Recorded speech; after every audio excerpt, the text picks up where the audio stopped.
So day 5 of my Android awakening. Okay, first off, I want to talk about the battery.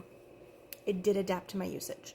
Today I was out, I took videos, photos, all those things. I did not charge my phone at all. Didn't have to. I didn't even have it in battery saving mode because I had my Life 360 app going and it still held up the whole day. So it truly did adapt. So thank you to those that told me that. You were 100% correct. The compactness of the phone has been really convenient and great. It fits in all of my lady pockets. Not that lady pocket. You know what I'm talking about. On my clothes. On the clothes, people. That's what I'm talking about. It fits in everything. It even fits in my bra. Like, really nice.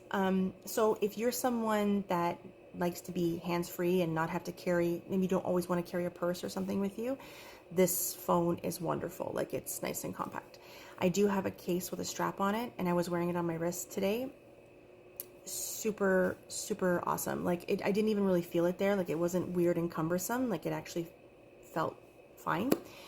But my perspective kind of changed a little bit on the whole Apple Android thing. Like, before I was just in the Apple world, so I didn't really care about Android. But now it's like, okay, now that I've been I could basically been flung into this world because of TikTok, realistically. Like, when I made that initial video, I had no idea that over 3 million people were going to watch it. So I wasn't expecting to have to dive this deep into this whole subject. I was just kind of like voicing my frustration with the Apple, like, same thing every year. No, I do not buy a new phone every year. I still have my 13. Okay. I just meant, like, it felt like the last few years the release is just like the same phone. Not that I'm buying it every time, because that's insane. But anyways, you do you. Anyways, when I was thinking about it, I was like, okay, well, Apple is a brand. They own the iOS. So logically, you're only going to get what they want to give you. And Apple is giving you what they want to give you. They want to give you the same phone every year. They're like, it ain't broke, we ain't fixing it. Like, it's fine. So that makes sense. The Android world is different because you have multiple companies that are able to use this operating system. So because of that, that changes everything. You've got multiple players in the game, so you're going to get multiple perspectives of the technology. There's going to be brands that bring you different types of phones. That's the difference. And I thought about it and I'm like, of course, like, duh. But again, because this isn't a life-changing issue in my life, it's a phone, I never thought about it that deeply before. But because of all of this, I've been thinking about it more deeply. I also been thinking about the fact that because the power buyers right now are the Gen X, Zillennial, Millennial people, me, we're big into nostalgia. So it makes sense that Motorola brought the Razr back. It makes sense that the Sidekick is coming back. It makes sense that BlackBerry's coming back because the generation buying, the new power buyers, is us. And we're all about the nostalgia. Rainbow Bright came back. Strawberry Shortcake came back. Spaceballs 2 is being made. Like, we love our nostalgia because pop culture was such a big part of our growing up. Like, it really was. And it stuck with us. And so that's why you can see all these companies are like, we got to give them what they want, and they want their Strawberry Shortcake back. And they did that for us, and it's fantastic. Like, realizing that, like, from a marketing perspective, it makes sense that a lot of people are like eyeing the Androids, like these hardcore Apple users are now like side eyeing to the flip phones. Like, oh my god, I want my Razr again.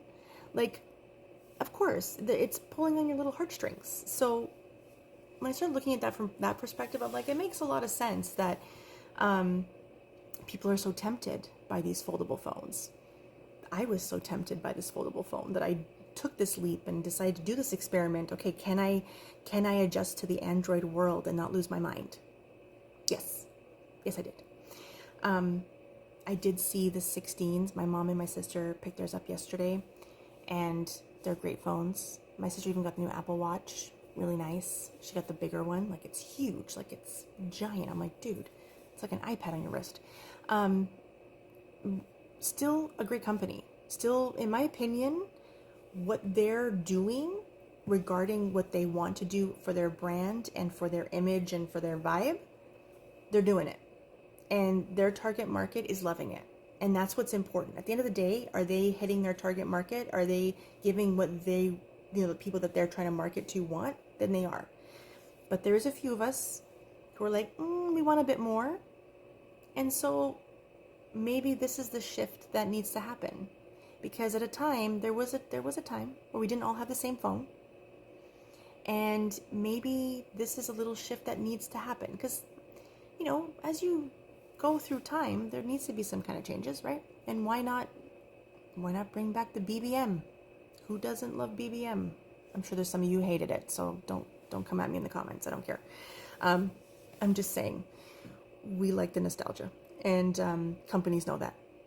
So they are definitely giving us what we want. So I'm enjoying this phone. I'm enjoying this whole journey with you guys, and I'm going to keep making some videos and telling you how it's going, show you the cases I get. I'll even give you guys a tour of like the different apps I've been using in relation to, switching from the iOS to here, like how did I do it? How did I get stuff over?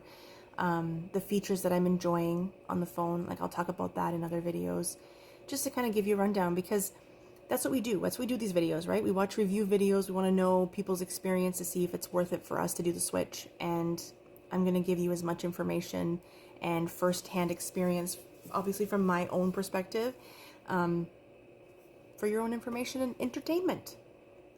Education, entertainment. That's why I'm here.